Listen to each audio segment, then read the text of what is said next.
Hello there! Welcome to the next of a series where we look at playing various games with the added perspective of a Japanese language learner.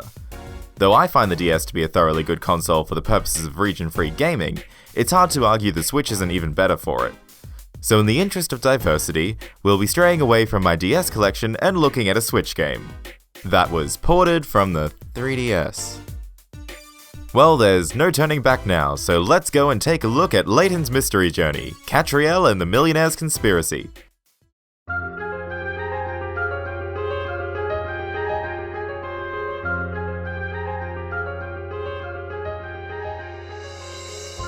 In case you're not aware, this game is the latest in the Professor Layton series, developed by Level 5.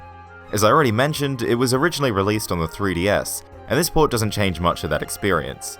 There's a few different puzzles, costumes, and quality of life changes, but that's pretty much it. If you're stuck for choice, you can't go wrong either way. A fair warning though, unlike many other Switch games, you can't buy the English version and switch the language afterwards. This is one of those games that you're gonna have to get from the Japanese eShop itself.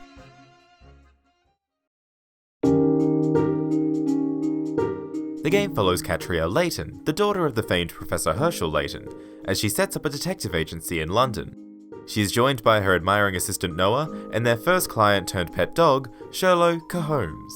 The three of them travel all around the city taking on any request that comes their way, with Katrielle hoping that she'll eventually come across some leads as to the whereabouts of her father, who has been missing in action. These cases take place over episodic chapters that slowly build up the world and its zany cast of characters, many of whom you'll be seeing repeatedly throughout the game. I think it's only fair to warn you though, if you're wanting a large-scale mystery a la previous Layton games, you might find yourself disappointed. Unlike her father, you won't be uncovering malicious plots or ancient relics. Instead, Katrielle is going to be tasked with more mundane cases, like finding lost pets, and figuring out a good present for someone's wife. And even when the episode's mystery does ramp up to something a little more grave, such as theft, you can be rest assured that the solution will always be a misunderstanding or otherwise heartwarmingly unarrestable offense. On top of this, the major overarching mysteries the game presents at the start are left just as unsolved as they were at the beginning. I hear that at least one of them was answered in the subsequent anime though, so that's something I guess. Anyway, to investigate, you'll interact with the various locales in a point-and-click fashion, engaging with London residents and investigating many objects of note to the case. Also in each area, there are hidden collectibles, hint coins, and hidden puzzles to find, so there's good reason to check everything you can. You can revisit each case at any time, however, so there's no pressure to find everything straight away if you'd rather just get on with the story. Which brings us to the bread and butter of Layton games, puzzles. More precious than money itself, puzzle solving is the greatest commodity in Katrielle's London, and you won't be getting any information about the case without solving the latest puzzle from Women's Weekly. These range from logic puzzles to sliding block puzzles to Cake Factory from Mario Party 2. There's something along the lines of 180 or so puzzles in the main game with another year's supply of daily puzzles to go with it, and frankly, that's a lot of content.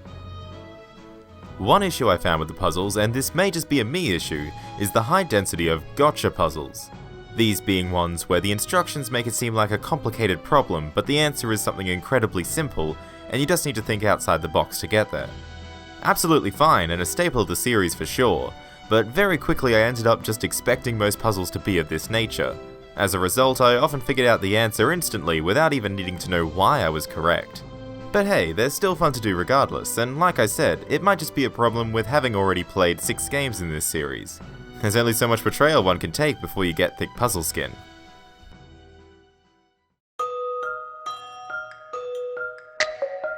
To start with the language aspects, there is plenty of kanji but also copious levels of furigana to match. It's always present for any kanji, which can be a great feature or a pain depending on what you're looking for, but it's good for making it entirely accessible regardless of your kanji proficiency.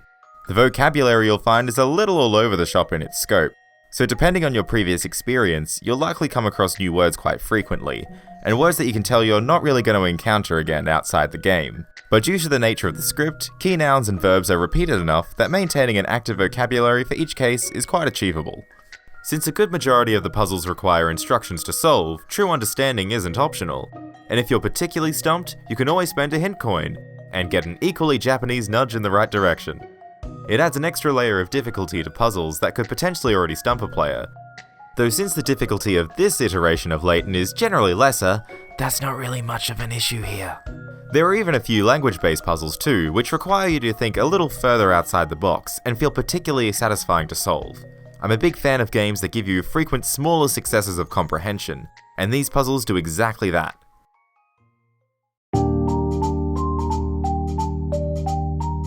Layton games are known for their Ghibli-esque cutscenes, and Katrielle continues with that tradition. They may only come in short bursts, but a little listening practice doesn't hurt, even if it's not really enough to work with.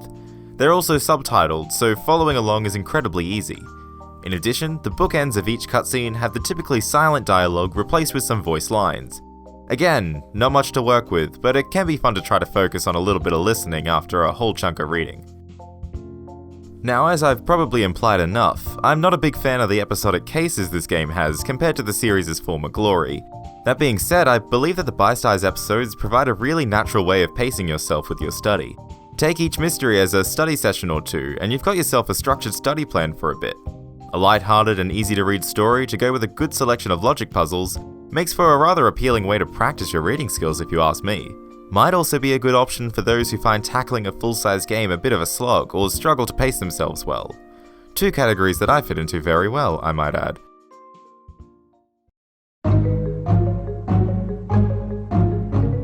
The general rule I find for games is an N4 level should be your absolute minimum baseline, and Layton's Mystery Journey is no exception.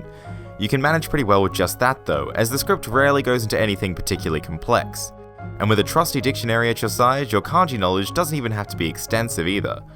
That's not to say it's all dead easy reading, and puzzles can be a bit harder and more verbose than the dialogue.